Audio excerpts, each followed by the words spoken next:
My mother-in-law doesn't believe my daughter can be allergic to anything and almost unalives her. Now she's threatening to off herself. My 3-year-old daughter has several severe food allergies, with peanuts and eggs being the worst. Additionally, she cannot have dairy or bananas. My mother-in-law is extremely obsessed with my daughter. Since she is our only child, and therefore mother-in-law's only grandchild, I try to be understanding. I haven't expressed any concerns when she buys really expensive dresses that my daughter will only wear once. I have actively encouraged a relationship between them, allowed her to have her way on holidays, and have generally been accommodating. However, I have never left them alone together. I can't explain it exactly, but it just never felt right. Mother-in-law hasn't pushed for alone time recently, although she offered to babysit, she let it go when we declined. Despite her interest, she has always doubted my daughter's allergies, insisting that her princess of a granddaughter could never have something wrong with her. However, she has never tested to see if it was true, at least not until today. Mother-in-law was visiting, playing dress-up with my daughter. I had a horrible headache, so I asked her to watch my daughter, allowing me to lie down for an hour, and she agreed. However, 20 minutes later, I was abruptly awakened by her shrieking, and she was screaming that something was wrong with my baby. I rushed to my daughter's room to find her gasping for breath, her lips turning blue. I screamed at mother-in-law to call 911 and used an EpiPen on my daughter. After administering the EpiPen, my daughter managed to take a deep breath, but I noticed that she smelled like banana. The paramedics arrived promptly, initiated an IV, and administered medication to help my daughter breathe.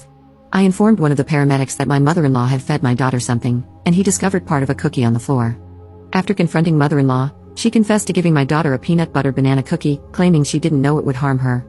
I texted my husband and rode to the hospital with our daughter. They admitted her for observation, and my husband met us there. His mother called him, wailing about how she was just trying to show us that nothing is wrong with our daughter. According to her, we're too paranoid and have such odd ideas about our daughter's health, because, get this, we eat healthy, our daughter has received all the vaccines she can have, and we use sunblock. That woman admitted that she's been making allergen-laced cookies for more than a year.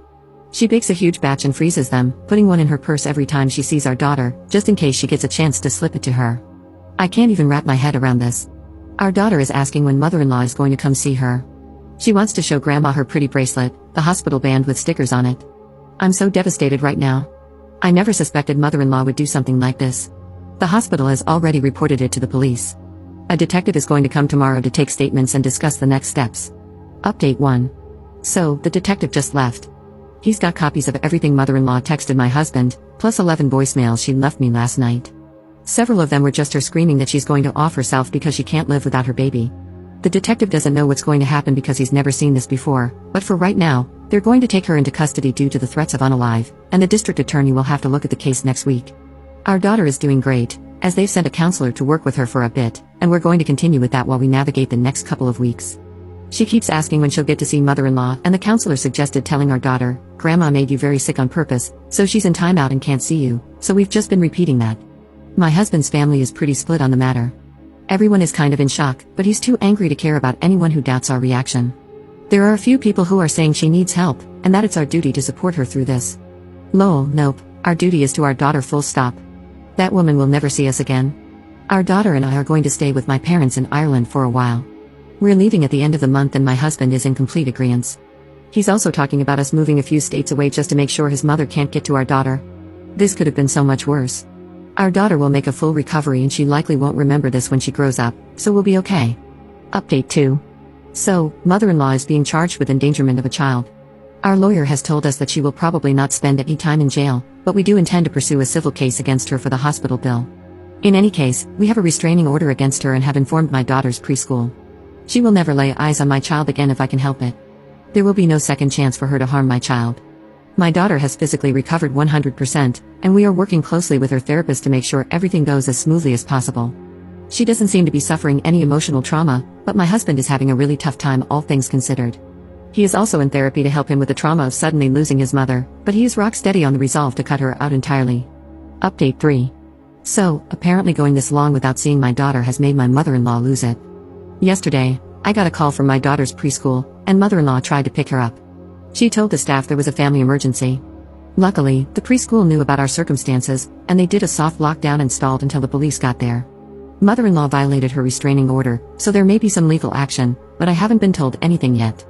Our daughter is fine. She has no idea anything happened. They locked down her classroom and played a series of very noisy games until it was over. We're moving several states away in June and not telling mother-in-law.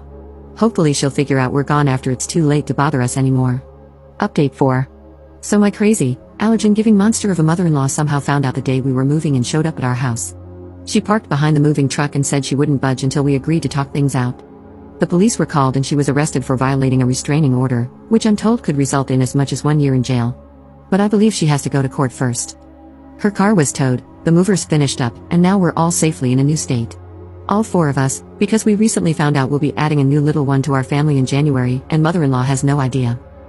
As for school, we're really fortunate that we can manage a nice private school with excellent security in the new state.